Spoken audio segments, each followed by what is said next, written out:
Press the button in 3, 2, and we're live. Welcome back to the Gentleman's Gazette and our live stream today all about shoes. Now, why do we talk all about shoes? I think I've done it before. I welcome all your questions relating to the topic of shoes. It's just a good way to get in touch with the community, with you, so we answer questions that are relevant. And that aside, of course, we also have a bunch of new things in our shop that I wanted to show you. And yeah, let's just let's jump right in. First of all, yeah, shoe-wise. I don't know if you've seen it, but we've actually upgraded the number of shoelace colors we have. We used to have, I think, close to probably 20, and we had the flat wax cotton, the round wax cotton, and bootlaces. Now I think we added a total of 59 more shoelaces, so more round ones, more flat ones, more bootlaces, just so you can really kind of hone in on what a color looks like. For example, right, you have this pair here, and you can see it's kind of this brownish, maybe chestnut brown, right? So you can really decide how much contrast do I want. You can go in subtle nuances, and you can say, well, maybe I like the white one, or maybe I like the round one. Or here, for example, is the burgundy. So I could say, well, I want more of a classic burgundy color, or I want to use this mauve pink, so we get exactly the right color that I see. And as I mentioned before, we've done videos on shoelaces. The great part about shoelaces is it's reversible, right? You can just get a pair of shoes, put in a new pair of shoelaces. If I put a yellow pair of shoelaces here, or maybe something, let's say green, right? The look is very, very different all of a sudden compared to what I had here. So if you want some fun with your shoes, or you just want something that matches exactly the color that you have, or maybe you have some contrast stitching, you want to match it to that, or maybe your sole edge is dressed in a lighter shade, you can do that and achieve that and just be creative without having to break the bank and dump something on new shoes. Now, questions here from you. Could you give us hints on how to build up a good shoe selection when one does not have a substantial amount of money and has to rely on eBay? Well, first of all, if you don't have a lot of money, I know exactly where you're starting, because that's where I was when I got interested in men's clothing. As a teenager, my first good shoes were Church's, made in England, that was pre-Prada, and I bought them because I had read in Bernhard gentleman book that Church's shoes are really good. They had different widths, and at first I didn't quite know what the width was. I had, I think, a 10 UK G width, and then I realized actually a 10.5 D width was better for me. But I did that. Now, sometimes you can be really lucky and find shoes on eBay or in secondhand stores that are basically unused, right? Sometimes they have very light use, and you can disinfect them from the inside, make sure they're all clean, but there's still plenty of wear in them. If you buy a pair of shoes on eBay that's already kind of worn down, especially let's say on the heel, right? If not just the rubber pad is worn, but parts of the leather, now if you go to the shoemaker, they have to replace the entire heel, not just the rubber pad. Or if the sole is completely worn through, you see the stitching, and sometimes, typically, I would see a hole here in this area where you see the cork filling through it. It's time to resole them. Well, that can cost you $100, $120. So keep that in mind when you buy something. Ultimately, I'd say, decide what models you want, and we did videos on what shoes I think you should buy first. Maybe used to be like a black Oxford maybe for some people, but if you're not in an office where you need that, you might be better off with a burgundy derby. I think burgundy is one of the most versatile shoe colors, especially when it's dark like this, because you can wear it more casually, you can wear it more formally. So I definitely would suggest you get this color when you start out. Then, understand what brands are out there. I think, for example, Mermin, especially the Linea Maestra line, is very great value. But I would say on eBay, go for brands that are not so well known. Sometimes also look for maybe, Carroll & Co., which has shoes made by Edward Green, but you can pick them up for $100, maybe $150 on eBay. Ralph Lauren typically has shoes from Edward Green or Graziano Girling or Crockett & Jones. They can be a little higher sometimes. They also have stuff made in China, so understand where things are made, and just try to find a style that works for you. But most importantly, you want something that fits you well. So ideally, you understand what fit it is, and in the beginning, it may take a few times. Just make sure they have a good return policy so that you're not stuck with something that you can't wear and you have no use for. Yeah. Best shining methods. Would a true spit shine be better? Best, when I started out getting interested in shoes, I would polish my shoes spit shine every time before I'd leave my house. Why? Well, I just thought it was necessary. I liked that top mirror shine. Now, and even I think ever since I moved to the US, I realized I had so many shine shoes and was like, I don't need to shine them every time. And now I can't, think of when I shined a pair of shoes the last time. Does it look great? Yes. I've always found that, some people like the relaxing part of shoe shining, and that's totally cool. If you're in a hurry, though, you don't have the time to do the whole spiel. So I typically use some nylons over a brush, or I, got the hard wax polish on there, like spit polish it with a little bit of water, but then use nylon to quickly polish it and get a shine that I liked. It's kind of, I call it like the 90-10 rule, with like 10% effort and time, I got 90% all the way there, which is good enough, but I could do it in 2 minutes rather than sitting there doing a nice spit polish for like 20 minutes. So yeah, best is relative, but I'd say, to me, in my book, that's the best shine because it gets me 90% there, and I don't need to spend much time on it. What does a bespoke shoe get you that a ready-to-wear or made-to-measure shoe doesn't? Well, actually, quite a few things. First of all, right, you typically form a relationship with that shoemaker. They try to understand who you are, what you need it for. They try to make suggestions. But then on top of that, you really learn that what they can do, you see what they've done, you get to like them.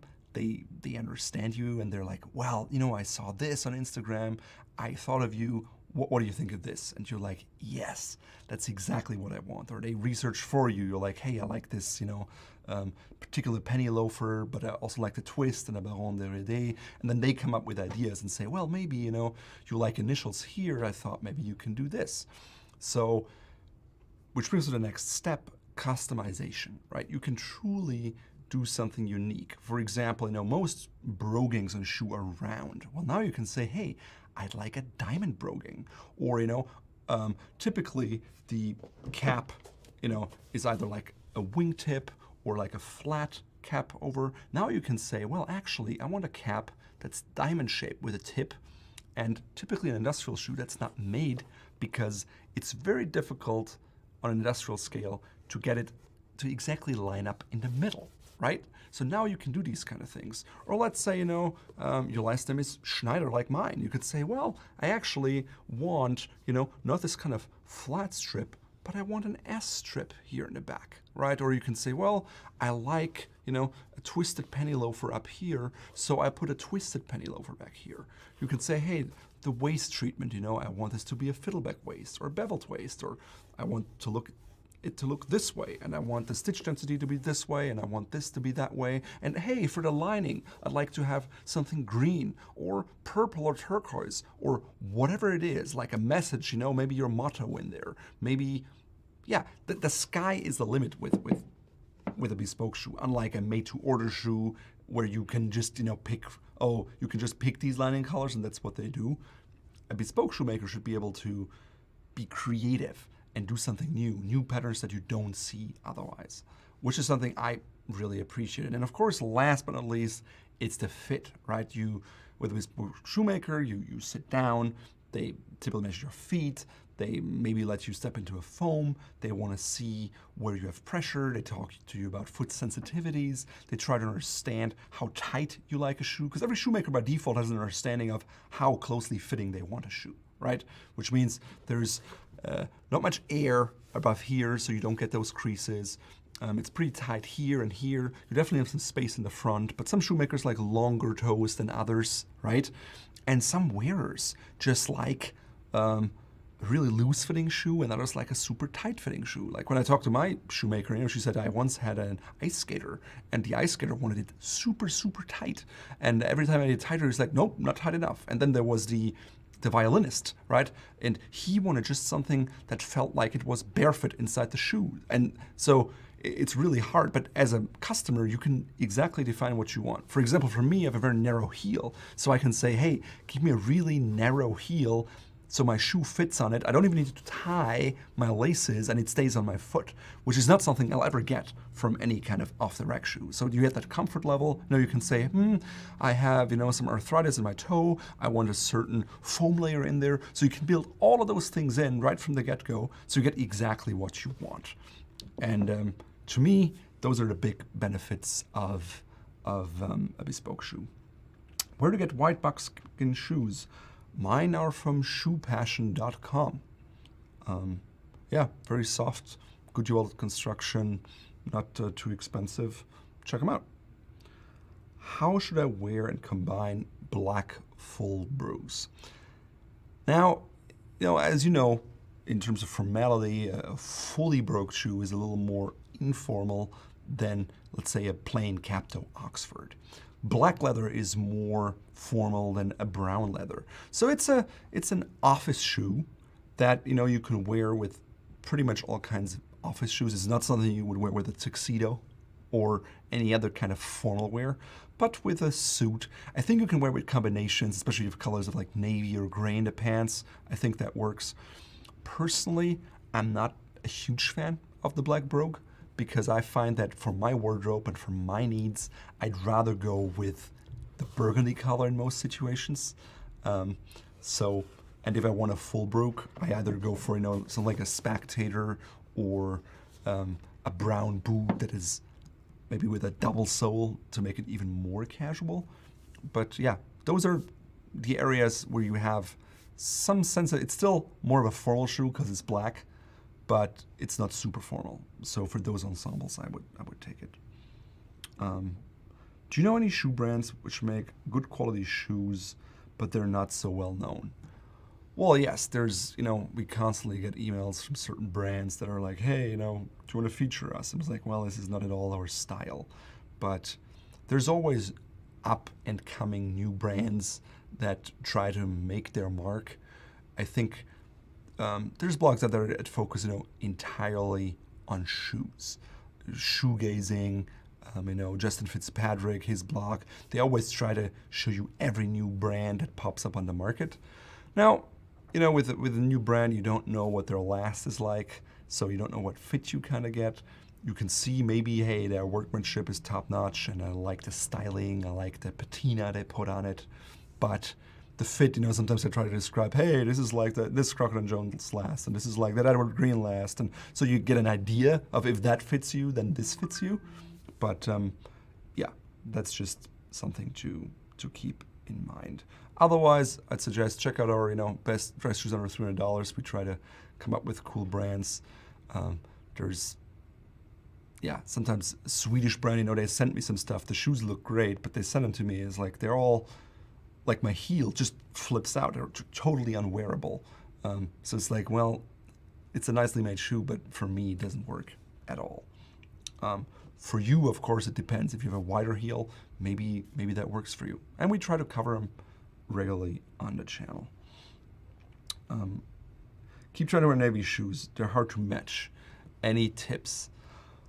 You know what you could do too is just add some black shoe polish onto the navy, which makes them even darker, and the navy just pop through and then just wear them instead of black shoes, for example. I have a pair of navy and gray spectators. I like to wear them with like a navy striped suit because it's just, you know, it picks up that color tone and looks kind of visually interesting. They're definitely more on the bolder side. I think you can wear them, yeah, with, you know, gray pants, charcoal pants, navy pants. I would experiment with those darker colors and just use them instead of black. Thoughts on denim shoes, chukka boots for summer. You know, the denim everything trend is definitely something that wasn't around 10 years ago, but now you see a lot more coming in. For me personally, it's too casual. I can see it work, like with a chukka boot, you know, but again, probably it's not super versatile because, you know, wearing it with denim is gonna look weird. Well, what type of chinos are you wearing it with? Then how dark is the denim? Maybe like, you know, if you used denim as a contrasting part, like in a tan or something like that, I could see it for a summer chukka boot. In a traditional darker blue wash, I'm not so sure about that.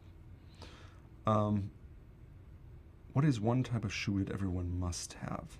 Something that works across many occasions.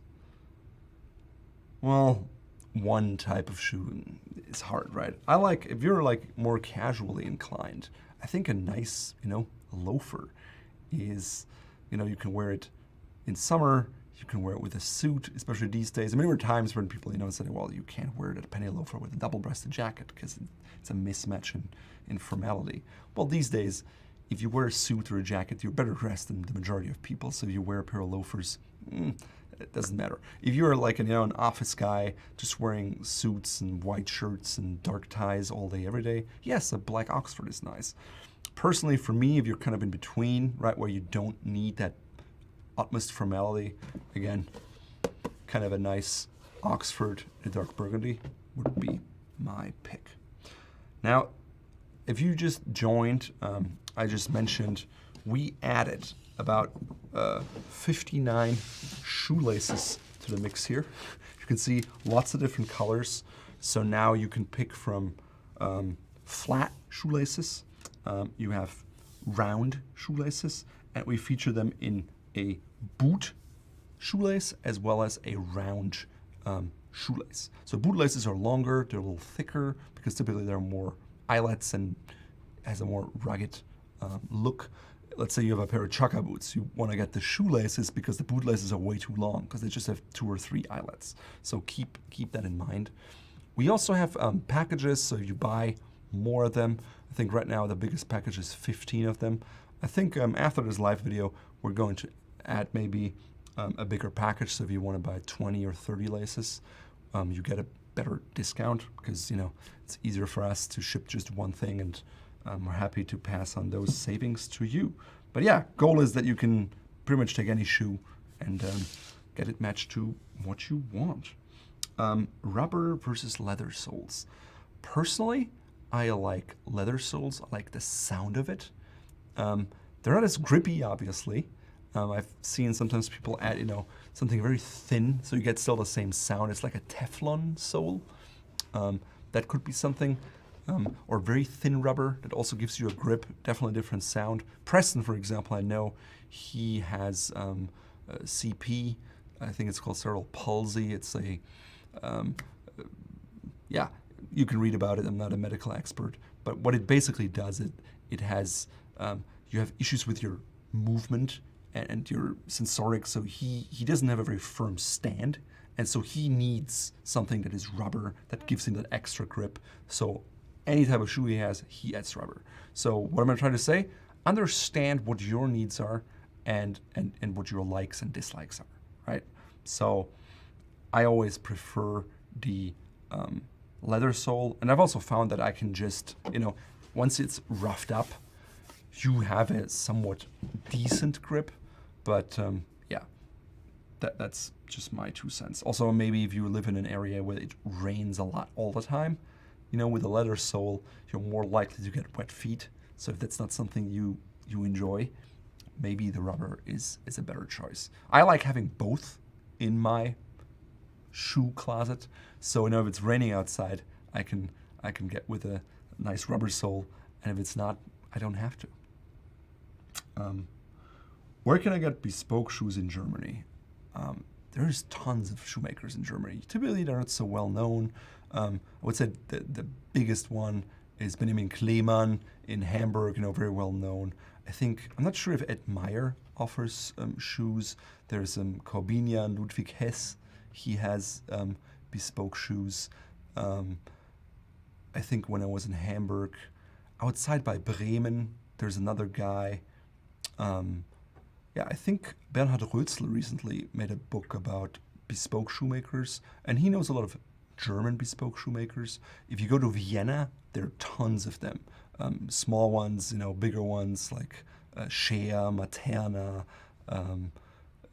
Yeah, there's Maftai is bigger too. Typically, you find a lot there. So yeah, not Germany, but there you find a lot in one city. So that can be interesting in terms of styles. Otherwise, I grew up in a small town, in Schwäbisch Hall with like 30,000 people. They had a bespoke shoemaker. So it pays to look at the local yellow pages and see what you can find.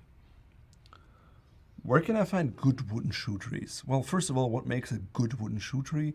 I'd say, to me, it's that it has the shape of the foot, which you hardly ever get if you buy just a random shoe tree that is not from the same brand. And then second of all, for me, it's the weight. Now, if you go with, custom shoe trees for bespoke shoes, the sky's the limit. You can have engraved things on them. You can have custom colors. I also like shoe trees that are lightweight, that have a hole in there, so you keep the shape, but they are more likely to air out. And when I travel, I don't have extra weight just in my shoe trees. So you can have different woods. It can be, I think, oak or, walnut or lime wood. They're all different options. I think poplar is nice because it's extremely lightweight. One thing that I would do sometimes is I would go to my local shoemaker or shoe repair place, and if I had a pair of shoe trees for a pair of shoes, I just give it to them and say, hey, can you add layers of leather so it fits the shoe shape? And they can do that, and they can modify it, make it as wide as you need it. They can also kind of shave it off. I mean, that'll cost something, but I think that's good. Typically, I like the shoe trees that are have a round heel. Sometimes you have some that are very thin, just push back on the shoe, which is not ideal. I think in Germany there was like, Seeadler. I think Alan Edmonds offers like cedar trees. You can look into those. There's lots of brands that offer them. When will we make shoes for Bvlgari? Probably take a little while. We're focused on a few other items right now. Definitely some ideas of what we do differently and how we want to do it, but it's also a big capital investment. So we're interested in getting there. If you have specific styles you want us to make, of course you take it into consideration. We don't want to make stuff that no one wants to wear, but not this year. What should I do when I get a new shoe when I want it to last as long as possible? I mean, talked about it many times. First of all, don't wear it every day. So ideally, you have at least 3 pairs in your rotation. Let it rest. Let it dry out completely. Have there be a shoe tree. So take care of your shoes. If they're really dirty, wash the dirt off. Let them dry. Maybe apply a bit of shoe polish, but don't overdo it. I found that if you just add too much hard wax shoe polish, you really can find cracks because it kind of dries out the leather. So having a rejuvenator or moisturizer every once in a while is a good idea. Other than that, I'd say pay attention to where you wear a shoe and how you wear it out, because sometimes if you just see a little hole here and you bring it in, well, the repair is going to cost a whole lot less than if you maybe wear it 3 more months, and now you're worn into your heel cap and the front is completely worn down. Well, now the repair is going to be more expensive. Is leather dye permanent? Well, there's different dyes. There's alcohol dyes. There are oil dyes. If you look at people, sometimes they take like a shoe like this and they use, I think, hydrogen peroxide and try to get the entire color off, and then they start from scratch. Sometimes places like, Alton, like all their shoes are cross leather, and then they individually patina and color each shoe for each customer. The nice part is the customer gets exactly what they want, and the stock costs go down, because if you have to keep every style and every size and every color, boom, right? Lots of stock means you have to charge higher prices to your customers just because you gotta have all that money to keep that stock. That being said, I think some colors, like the oil colors, penetrate the leather more than others, but with the right chemicals, you can pretty much get out anything. Now, is that good for the leather? No. But if you have a pair that you don't like the color and you just want to change the color once, well, go for it, right? Because what can you lose? You don't like the color right now, and you want something really cool thereafter. Yeah, typically what I would say is, if you take the color out, you can get these nice effects where, maybe the cap is a deeper color and you start out, maybe you have an underlayer of a yellow, right? So that will always shine through, and then you have browns and darker areas, and you get that real cool color depth on a patina. What do you think of wearing opera pumps with a three-piece suit a la Frank Sinatra? Honestly, if you want to do it, right, it's kind of, the rules say opera pumps, it's more like with, black tie and white tie, but if you feel confident enough and you like the look of it, I'd say go for it. Not something that I would personally wear, right? But each to their own. Some people wear certain things that others don't wear. For example, I like to wear knit ties, right? I like to wear these Cri de la Soie knit ties. I don't know if you can hear, but they really kind of crunch.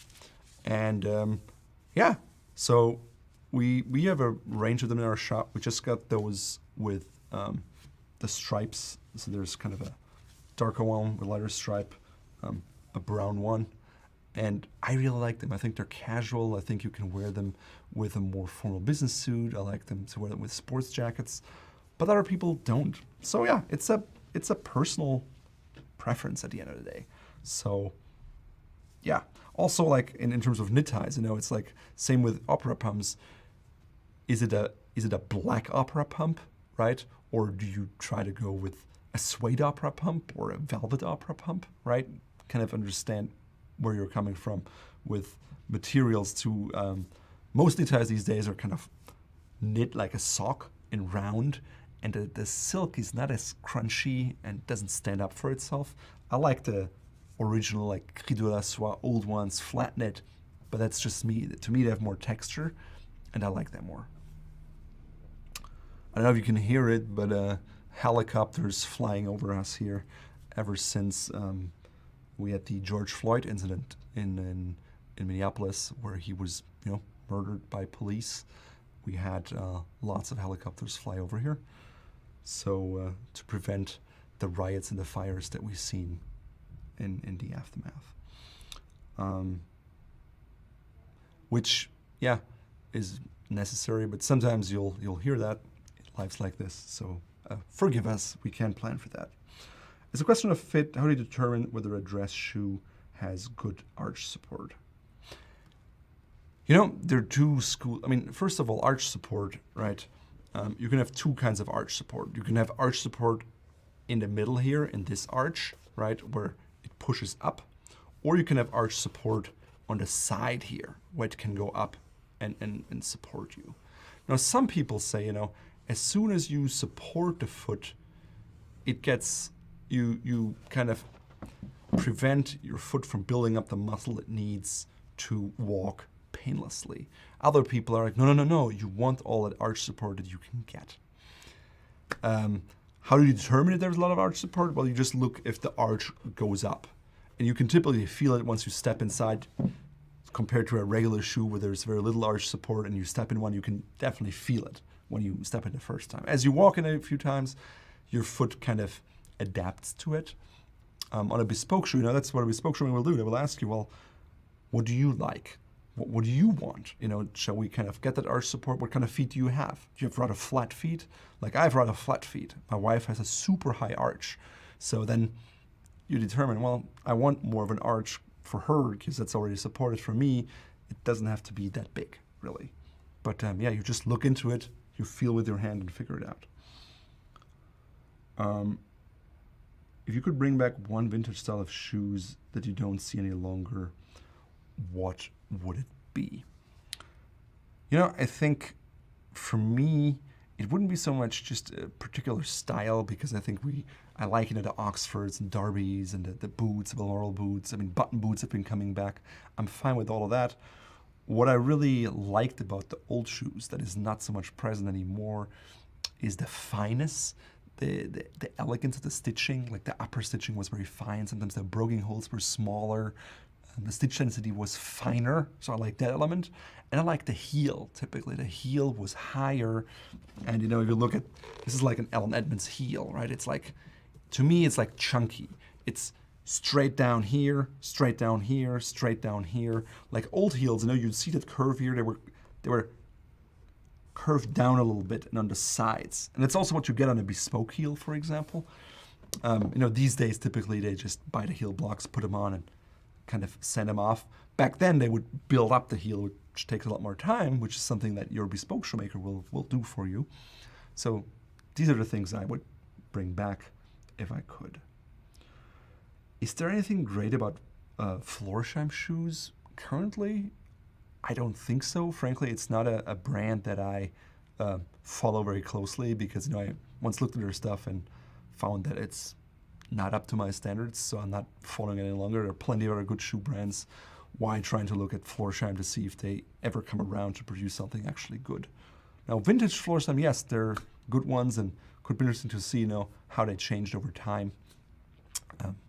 That being said, stay tuned. I think I cut apart like 4 or 5 pairs of Allen Edmonds shoes from all the way back from like the 70s to now, and from different ownership to show you the differences and what changed over time.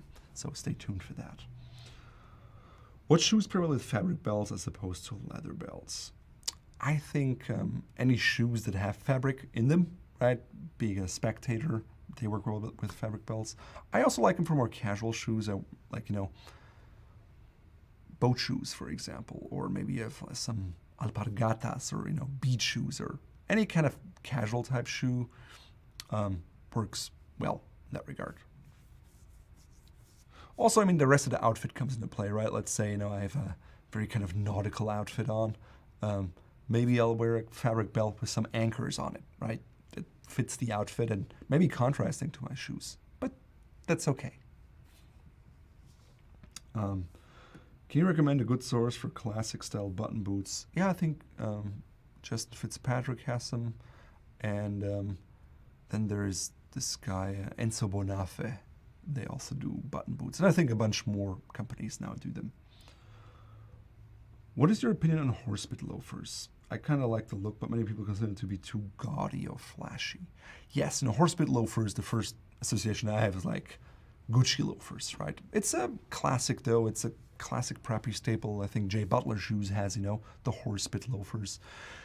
Sometimes, the horsebits are made out of like Zamak, and they kind of tarnish easily or scratch. I think that looks kind of not so nice. And yes, it's a bit more, flashy noticeable because you have a reflective metal element on your shoes. But that's true for like a single monk or a double monk strap. So if you like the look, go for it. Vintage style shoes. Do you own Jordans? I do not. I've never owned a pair of Jordans, and I don't think I ever will. Opinions on Belgian style loafers. Oh my, that's a funny. We have like one guy on our team, Jack Collins. He writes scripts and oversees that part, and he's a fan of Belgian loafers.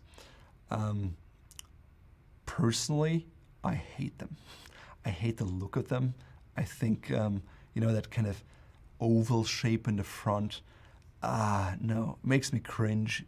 I think there was a time when like Fabio Atanasio did a line with, I think, Velasca. They brought those out, and I think there's like Baudouin and Lange, or Baudouin and Lange, I don't know how to say it, but this English brand, that says, oh, they're super comfortable, and they try to push that shoe.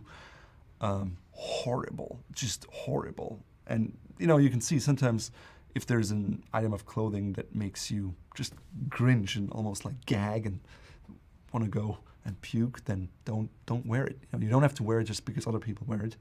And it's okay to say, hey, I do not like this, even though a lot of other people do like it.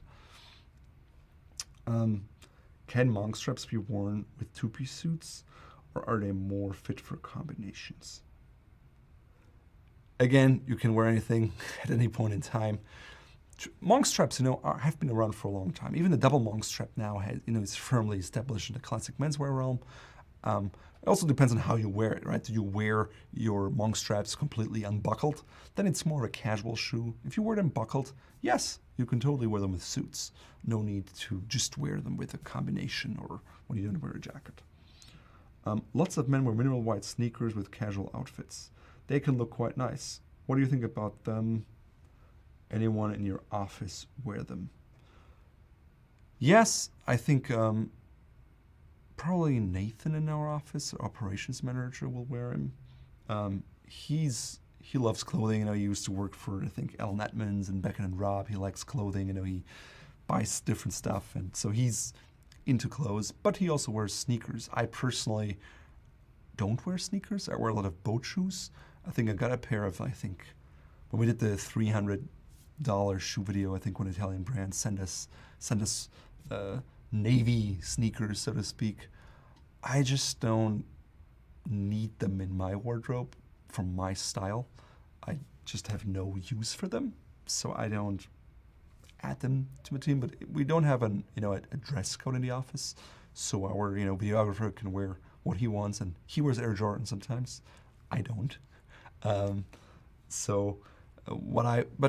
ever since he has worked here, he also has, now some Carmina shoes and other shoes, and he has like Ralph Lauren purple label jackets, and he's evolving his style. I remember we had a guy once edit videos, and he had nothing to do with clothes, and today, his name was Anthony Bolognese, and then he liked what he was editing, and so he got into it, and so he started, he moved to DC and started his custom clothing business, and I think now he's also creative still. He takes photos, and I think he bought a cigar lounge.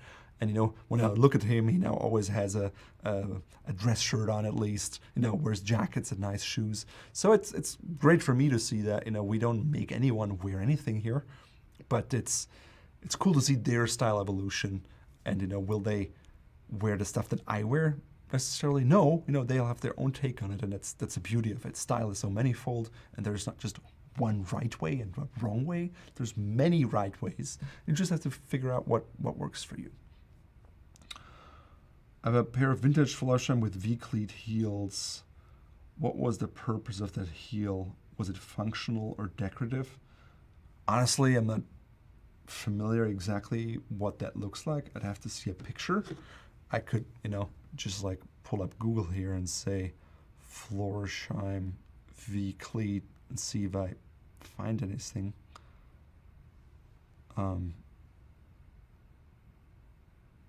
Yeah, I don't know, vcleat.com, Florsheim model numbers, 50s to 90s. Apparently, I don't know, it doesn't pull up enough, and I'm not a Florsheim expert, so we'll just skip that part. Do you ever wear those Warachi sandals, and if yes, how do you style them? Actually, I have a pair of Warachi sandals. I think we got them for a video once just to show them to you. Honestly, I have not worn them ever since. I could see them maybe wear them, if I was at a beach town in Mexico somewhere, right? As a kind of somewhat semi-casual thing. Personally, I gravitate towards, boat shoes. And, yeah, that's me. How can you get wrinkles out of shoes? Good question. As you know, it's animal skin. But if you have well-fitting shoe trees, you can actually treat it with wax and heat, and you can iron out wrinkles of leather. Now, I think it would probably be a good subject for an entirely separate how-to tutorial video, because just describing the process here now is probably not going to yield good results, because if the iron is too hot, you're leaving burn marks in your leather, and that's irreversible. So you have to exactly know how you do it and how you do it well. I first saw it being done by a German bespoke shoemaker, Davor Kriwak, in Stuttgart. And he was impressive what he did. He took a pair that was really wrinkled, and then ironed everything out, polished it up, and looked like an entirely new shoe.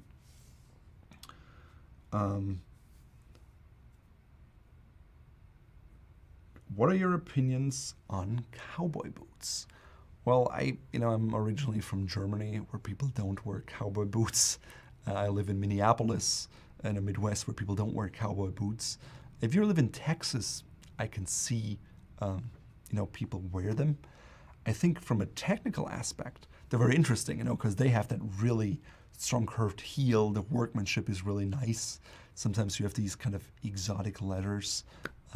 Yeah, to me personally, I don't wear cowboy boots. I don't need them. They're not part of my life.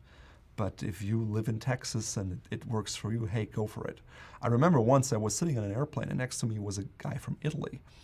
And he just came to the US to be on a ranch in Wyoming. And for him, that was just like, you know, freedom. Mine was blown. He came in with a turquoise buckle and had his hat and, of course, his cowboy boots. And for him, it was that feeling of a lifestyle and was like, great for you. You know, I'm sure in Italy, people will look at you like, hey, weirdo, what's going on with you, right? But that was his thing. So good for you. What is the best shoe purchase you've ever made? Not really in terms of price and bargain, but of value and cost per wear. Frankly, at this point, I've quite a few shoes in my rotation, so I don't really pay attention to cost per wear because I don't wear my shoes out, right? All of these shoes are made that they're supposed to be worn for a very long time. But, you know, that wasn't always like that when I started out. I think the pair of shoes I got the most wear out of, and it was a pair of Churches. It was a kind of chestnut brown, but lighter than this.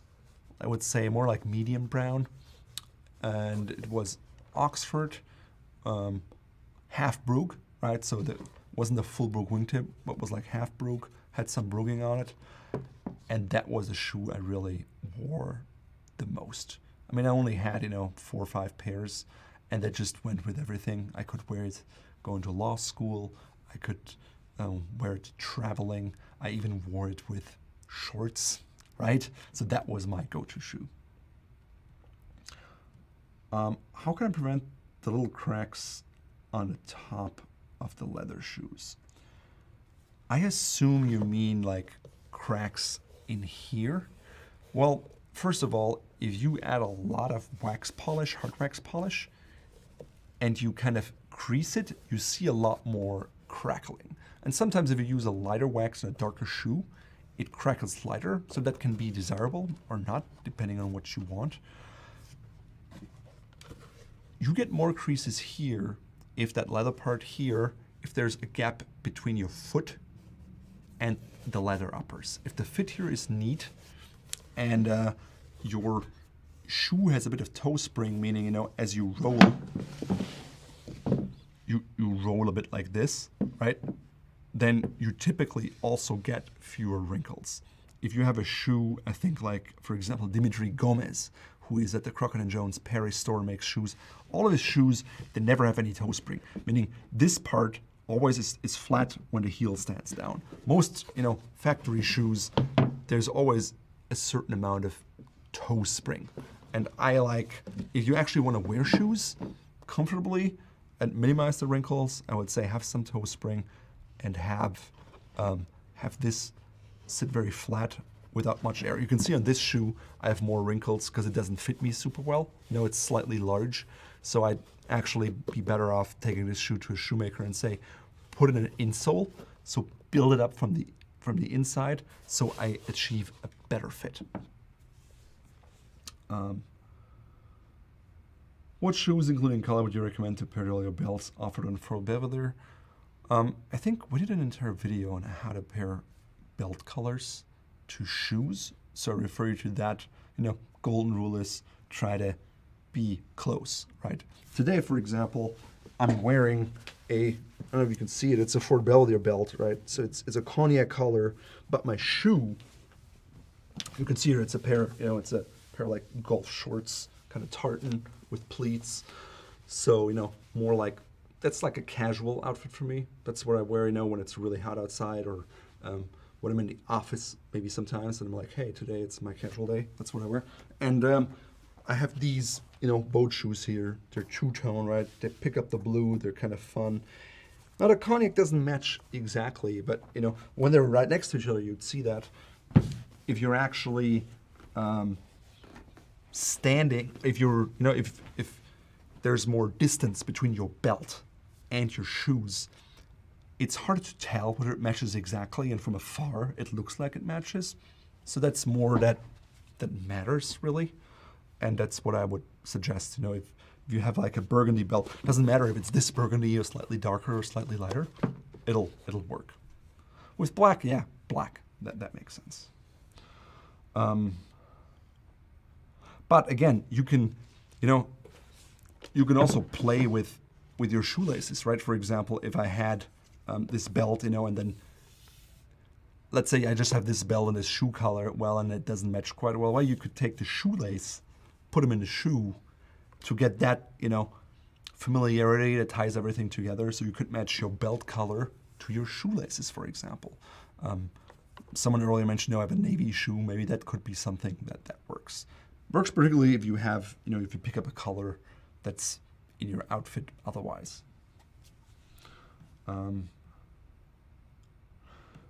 Could you rank Gazette Girling, Edward Green, and Crockett & Jones? Right now, I have not cut apart any of those. I've started cutting apart a lot of them. I actually have them here. I'll be cutting them apart, so stay tuned for those videos. And at that point, I can give you a very accurate ranking of what I think in terms of materials, workmanship, all that stuff. Fit, of course, is very important, but it's, you know, subjective, depends on your foot. In terms of styling, I think Gazette Girling are very kind of extreme. I think they have the most bespoke look. You know, if you look at their soles and their heels, I think that's really nice. Edward Green used to be more expensive than Crockett & Jones, and then Crockett & Jones added their hand grade line. I think Crockett & Jones, to me, have that kind of quintessential English look. Gazette Girling are a bit more avant-garde. Oh. Very flight call. Well, I'm not going to take that now. And I'm going to put it in silent. Sorry about that. Yeah, so how would I rank them? I think Gazette Girling are, to me, in the top, and then maybe the hand grade and Edward Green are somewhat at the same level. The regular Crockett & Jones are a little bit below. But that's just, you know, me just talking, looking at the shoes, knowing them. I actually want to see when you open them up, because we also cut open the John Lobb, you know, ready to wear. I have a John Lobb Bespoke, and as you know, they're like, with shoe trees, we're talking $10,000 here for a pair of shoes. So it's going to be interesting to see all of that. And by the way, if you have shoe brands that you'd like us to cut up, like, you know, Gazette Girling or high-end stuff, maybe they don't fit you, maybe they're damaged or anything, please reach out to us at contact@gentleman'sgazette.com. Maybe you can get them to us, and we'll, you know, cut them open and share it with the world, so you can confidently buy your shoes. Have you had any experiences with French shoemakers such as Aubercy, Stéphane Jiménez, Maison Corté? Are French shoes much different from English and Italian shoes? I have and I have not. So I've been to Paris in like 4 weeks to go to all the stores and check the shoes out. When I was going to law school, which was, I think I started in 2003 to 2004, I met a guy, a friend, still today, Karl von Karstedt, and he had found Corté shoes, and he didn't have a driver's license because he didn't want to get one until he could afford a Rolls Royce. I did have one, so I drove with him to Paris, and he had some business dealings, and he had heard of Corté, so we went there, and he bought a pair of their shoes, ready-to-wear shoes. And they, you know, it was the Arca, and it had the patina back then, and it was very, like, you know, aggressively styled. Now, when I looked at the shoes, I always felt, wow, these are beautiful. And when I actually put them on my feet and I looked down, I felt like I was wearing cowboy boots, right? So that was just a very interesting kind of thing for me to realize and see. I think now Corté, I think it was bought, but yeah, they had a very iconic style, you know, more Parisian, that like sleek, slim shoe. I think if you compare like American and French men, the French are much more likely to wear shoes that they deem physically uncomfortable and things like causing pain, but looking really sleek. they would maybe look at an American shoe and say, ooh, I'm uncomfortable wearing that, even though their feet don't hurt, but they would be mentally uncomfortable wearing that because they would feel maybe embarrassed, right?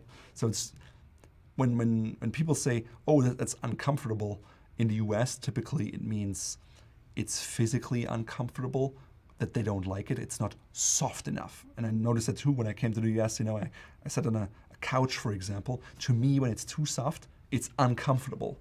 And for many Americans, it can't be soft enough. So there are always these things. How are the French different? I think Obercy, for example, too, they have more creative elements in their shoe.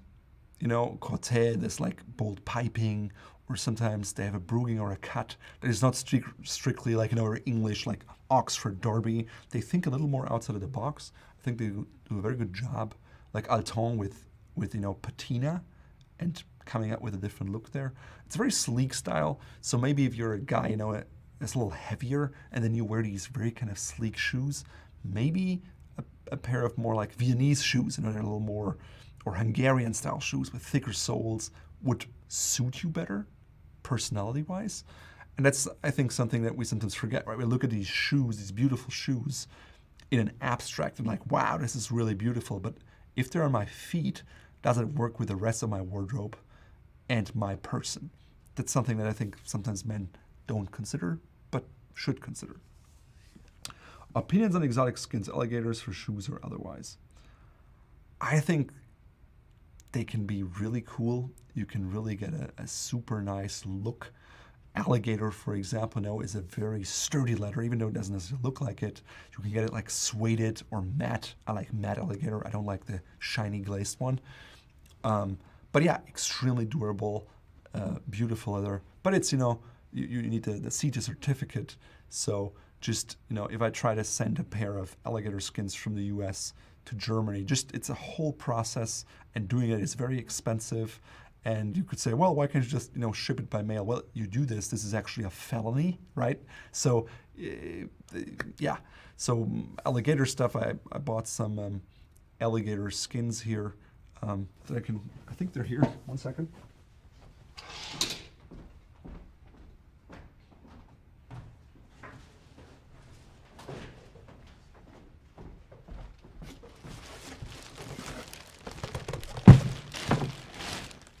See, this is like a like dark navy alligator skin, and then so for alligators too, there's two ways to do it. You can cut a pair of shoes from one skin, or you cut it from two skins. If you do it from two skins, you want to make sure that kind of the scales match.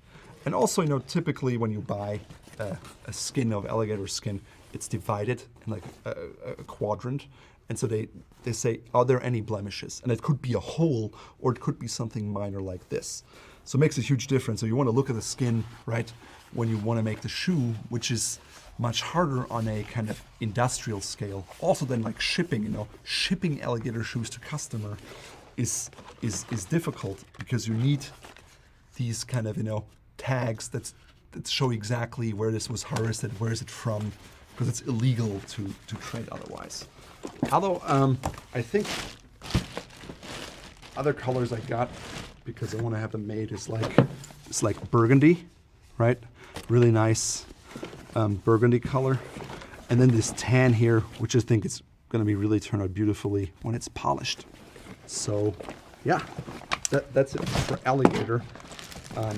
I know Carmina once, the Spanish shoemaker, they have some alligators or crocodile in their range, and they wanted to send me some, but they're still not here because, customs. So keep that in mind. So we're coming up on an hour here, so I think we're gonna, try to wrap up, just have a few more here. Yeah, just a quick reminder, we added a few new knit ties to our lineup, so if you're into our knit ties, check them out. Nice colors here with a horizontal stripe. And we added 59 more shoelaces to our lineup, so now you have really a broad color range in flat waxed, in round, which is quite comprehensive and pretty cool. For example, before I had some burgundy laces in here. Now I have this kind of mauve pink. It's somewhat contrasting. Normally I'm not like, oh, pink shoelaces, yes, sign me on. But in this case, I'm like, oh, this is actually quite nice. It's too much for you, just something darker, and it's perfectly fine. If you had to choose Goodyear welted or blade construction, I think typically what you see, shoes that are Goodyear welted are generally better because they have better materials, right, that are used. The same is true probably even for a hand-welted shoe. If you have a hand-welted shoe, chances are all the other stuff is of top-notch quality because it wouldn't make sense to spend all that money on a hand-welted shoe when the rest was crap, right? So if you just need a quick indicator, yes, always go for the hand-welted shoes in terms of quality because they're probably going to be best. I think I like the fact that you can easily repair Goodyear welt shoes. And what I also like about it is that you have the cork on the inside, which I think is nice. I like cushioning, especially as I'm getting older too. I think older men oftentimes want more cushier shoes because they have issues with pain in their feet. So I'd say Goodyear welted. I can definitely tell, my Blake loafers, for example, if I wear them on like hard surfaces, like blacktop, tar or concrete, my feet hurt more than if I have a Goodyear welted shoe. How important is it to have a good relationship with your local cobbler? Should it be as important as your tailor? I think, having good relationships with the people you work with is always desirable, right? Doesn't matter if it's the local grocer or maybe the cheesemonger or whatever it is. I think you will always get a better treatment if they know you, they know your preferences, they know you're polite and you pay your bills. With a tailor, the tailor has to be really good and understand what you like maybe and can see, this is his issue, this is what I have to do, right? It's like defect remedy. They have to understand that. With a cobbler, I think it's not ultimately that important. You just have to be able to communicate what it is that you want fixed. And if they can do it, if they're accommodating. Beyond that, I don't think there's any necessity to say, yes, for a shoemaker, you must have this fantastic relationship, but with a tailor, it's not so important. I don't see any of that. What is your most favorite thing about wearing dress shoes? I think shoes help me round out the outfit, right? And they can be very impactful. Like I can wear a navy suit, while if I wear them with this pair of shoes, it's gonna look very different than if I wear with that pair of shoes, right? So it's that ability to change the look very quickly. I like that. When my outfits, when I wear things, I don't think about them and put about the night before. I'm like, hey, I see something, right, visually, and then I like, oh, this could look cool, this look cool. And I always try to create a new outfit. I never try to find something that works well together and then wear it over and over again. I don't like that. I enjoy the process of dressing and moving things around. But when I'm pressed for time, right, I'm like, well, maybe, the other day I was like, okay, we're going to a funeral, right? So, okay, dark suit it is. And it was hot outside. So, I don't have a black suit in a fresco because I would hardly ever wear that. So I wore like a really dark navy suit. But then around that, I put my outfit together, that was somber. I had like a white shirt, kind of a silver and black wedding tie, dark two-tone socks, like navy and white, and a pair of black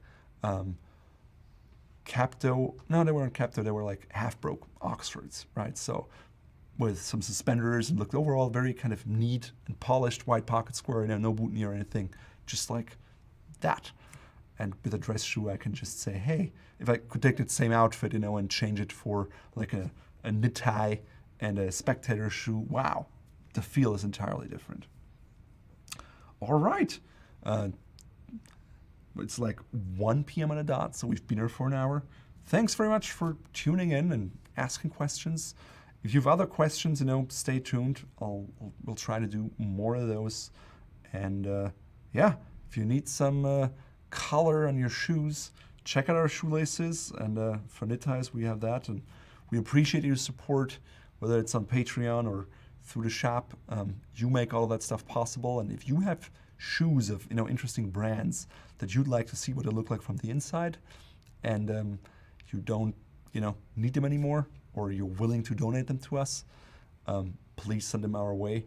The same is true for if you have, let's say, bespoke suits, right? Bespoke shoes, that kind of stuff. I think it would be really nice to cut things open and see what's in there. And if this is an item that costs $5,000, I'd much rather do it within a garment that the owner doesn't wear anymore than going out there buying it new for $5,000 and then just ripping it up. But that's just me, and my hope is that by doing that, we'll share with you what we think is great, what we think is average or bad, and so you don't have to do it, and you can save a lot of time and money. All right, thank you very much, and see you around next time. Monday's video, I don't know what it is yet. Boardwalk Empire. Boardwalk Empire? Okay, yeah, we looked at the outfits in Boardwalk.